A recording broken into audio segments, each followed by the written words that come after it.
ఆ నలుగురు సినిమాలో ఒకటి ఉంటది. డబ్బు కోసం బంధాలు ఎలాగా దూరం అవుతాయి, తండ్రిని కూడా ఎలా దూరం చేసుకునే కొడుకులు, మిగతా అందరు కుటుంబ సభ్యులు ఎలా ఉంటారు అన్నటువంటిది అందులో ఉంటుంది.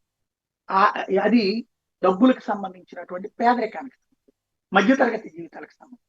కానీ రాజ్యాధికారం అందుకున్న తర్వాత, డబ్బులు బాగా సంపాదించుకున్నాక, ఇక్కడ అధికారం కోసం, రాజకీయం కోసం రక్త సంబంధాలు ఎలా చెడిపోతాయి అనడానికి సాక్ష్యం తమిళనాడులో అళగిరి వర్సెస్ స్టాలిన్.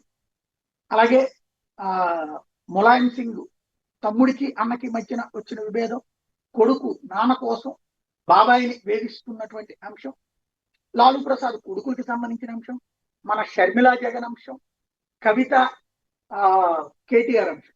ఇప్పుడు కవిత మన కేసీఆర్ గారికి శుభాకాంక్షలు చెప్పిన దాని మీద పెద్ద ఎత్తున ట్రోల్ చేస్తున్నారు, నిలదీస్తున్నారు జనం. ఏమని? డాడీ అని కూడా మెన్షన్ చేయకుండా కేసీఆర్ గారికి శుభాకాంక్షలు, జన్మదిన శుభాకాంక్షలు. ఇది వరకు తండ్రి ఆయన గొప్ప గురించి చెప్పుకునేది కాస్త శ్రీ కల్వకుంట్ల గౌరవ పెద్దలు, ఉద్యమ నాయకులు, గౌరవ పెద్దలు శ్రీ కల్వకుంట్ల చంద్రశేఖరరావు గారికి జన్మదిన శుభాకాంక్షలని ఒకే లైన్లో ముగించింది. తండ్రిని కాస్త పెద్ద ఆయన చేసేది. ఏంటి అంత అహంకారమా?